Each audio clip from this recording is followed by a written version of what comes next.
I was in a downside for quite a few years. I had lost my last job. I had looked for a job for 3 years plus and been unable to find one. I think when you reach a certain age, regardless of what is said, they look at you as old. And I don't look at myself as old.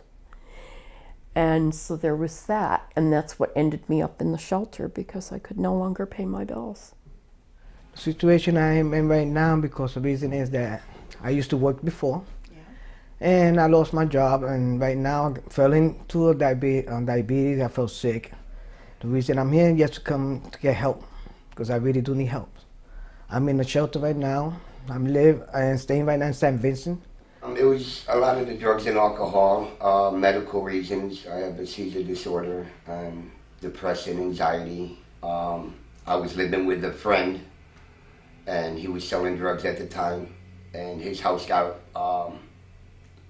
it was like a home invasion at 4 o'clock in the morning. I got hit in the head with a gun, and I just couldn't live like that. So I decided to stay out in the street for about a week, and then I went to the shelter. And they accepted me in, and I'm grateful for a place like that. I had a beautiful home in Cheshire.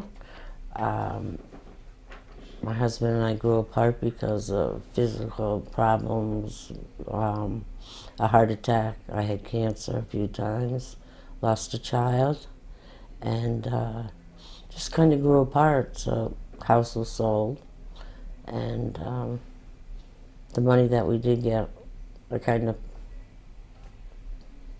got it, spent it. And now I need to, I was looking for a place to stay. Everybody shouldn't be stereotyped because everybody's in there for different situations. First and foremost, domestic violence,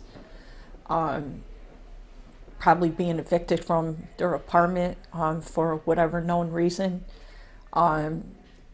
People that in general maybe coming out of, just bad situations and just need a place to stay until they can get back on their feet.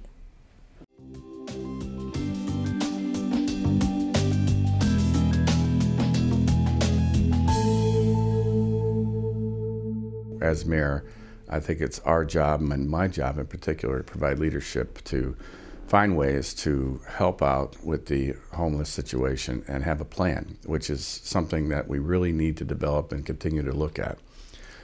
But I think one of the things that United Way is really focusing on is the prevention of homelessness. And I'm very pleased to be a part of that, because I think if we can get it early, nip it early on, and understand why folks are homeless or choose to be homeless and provide the necessary services to those folks, we can make a big difference in their lives, and most importantly, the lives of their children. What's so important about the 10-year plan is that it's really a strategic plan for our community to come together to really work on these efforts to end homelessness, and to really help some of the most fragile individuals in our community. And what I also think is really important about the 10-year plan is the prevention side of it. There are 5 strategic areas, with now another additional area focusing on youth, so really 6 areas. But there is a prevention side, so we can really help families before they go at that tipping point of losing their home and losing their place where their family is in a safe place. Really, it's stressing. It's stressful to be homeless because you don't sleep. If you ever had comforts of home life, whether it be raised by a family, that's not there anymore. You want to sleep at night, you're not really getting that, because you might stay at a shelter like I do, and there might be other people who don't believe in sleep, or I don't know why they're there, but you try to figure out why you're there in the shelter, and it's and then you got to deal with the way people look at you, because inside your heart, I'm homeless. I'm living rough. I don't eat the way I want to. Well, eating's never really been a problem. It's just been really sleeping, and of course storing your stuff is another problem. Like, I got my backpack on my back, and oh, it's ripping, and then you're thinking, what did it take to get this backpack? And where am I going to get another backpack? Because, you know, I guess you can try to apply for financial aid, but I never went that route. I'm 26 years old. I'm a veteran. You know, I used to work in this building I worked here for a couple of years as a National Guard soldier. I was a chemical operations specialist, light infantry. But being a good girl, I finished my high school in cosmetology and lubrication, and I married a man who hit me so much, he turned this nose to the other side. He died from cancer because he drinks a lot. I have a son from him. It's the biggest one, Jose. And then I stay alone, and I marry again, and I've been married 34 years. But we had home in Puerto Rico, we have everything, and we came to Connecticut with my biggest son who was married, and he left me. So I've been 3 years alone, because my two sons threw me out of the house. So I was looking for a home. They gave me a room, and there I'm starting to get again up. No bed, no furniture, but I'm getting onto that. It was very hard for somebody that's always taking care of herself, always had everything, but through trials and storms, lost everything. So it was hard for me to come here today. It's really hard for me for somebody that's always worked. I'm pending disability right now, so it's very hard. But throughout the day, I try to maintain and, you know, just stay around good, positive people and just do what I have to do until it's time for me to go back in there at the end of the day. I tell everybody about the hospitality center because, you know, so the little things is more important than the big things. To keep up your upkeep, to wash it behind, to have a place to think, and to take that big caseload of worries off for a few minutes, you know what I mean, it helps. My legs do not work on me, right? Disabled. I go to dialysis 3 days a week, just like I said. To after you get off that machine and into where you gotta worry where you gonna lay your head down. You know what I mean? Just to recoup from that machine is, I can't explain it to you. One day I'm downtown going through my daily routine as far as going to the state office and stuff like this here. I seen Annie walking up the street. I said, wait a minute, I know this lady. She got a brand new car. Why is she walking? And she comes up to me. She says, Darren, I've been trying to catch you. I said, why? What happened? She said, well, we need you to come up here and have a meeting with Mr. Brian Gibbons.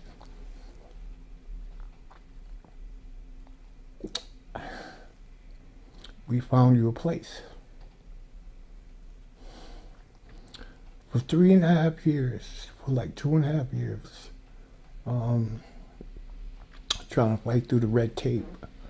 You know, everybody trying to keep a job and a placement, and, you know, they go through the daily motion. It's their job to give information or whatever. Well, Annie, she's out there working the table for, well, I went from on a housing list from like 30 to 3.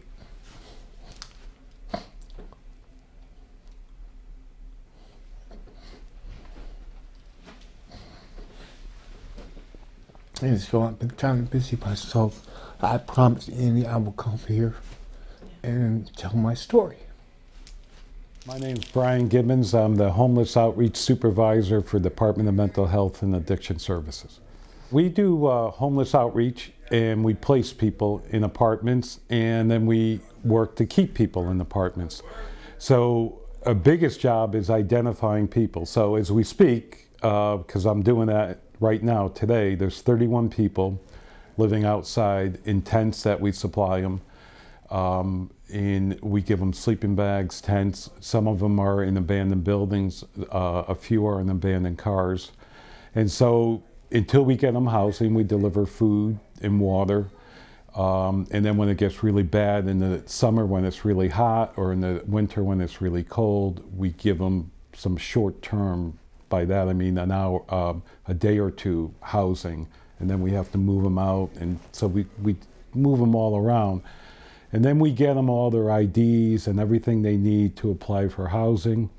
And then eventually, which happened 3 times this week, and it's a blessing from God, we get housing for these people. And then the real work begins because they've been homeless for so long.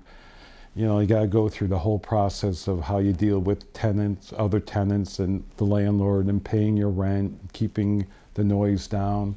And because the homeless are such kind people, if you get a place for one person, the next day when you go there, they might have 3 or 4 people who are outside sleeping there for the night. And of course that can't happen because they'll get evicted. The United Way is a home run because there's no way we could do this with the funding that we get. And the good news in Waterbury is, you know, all the providers are on the same team. We have the same uniforms on.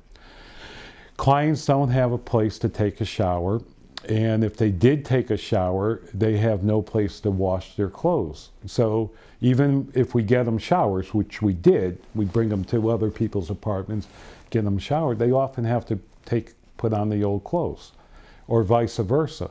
You know, we get them clothes, but they didn't take a shower. So now we have the hospitality center, which, you know, is washer, dryer, showers, and just again, a nice welcoming place. And again, that's, you know, we couldn't do that on our own. Everything else is working. You're not going to starve in this city. There's kind people, there's food banks, but the biggest problem is safe, affordable housing. So through the continuum of care and the 10-year plan, you know, we're getting housing. That's the good news. The bad news is the homeless just keep coming. So we just need more housing, and then we'll be okay. And I finally got good news one day in May from Tony that I had made it, and the Society of Support was going to help me look for an apartment. And as I recall, I was speechless for a while. I couldn't believe it. It was a red letter.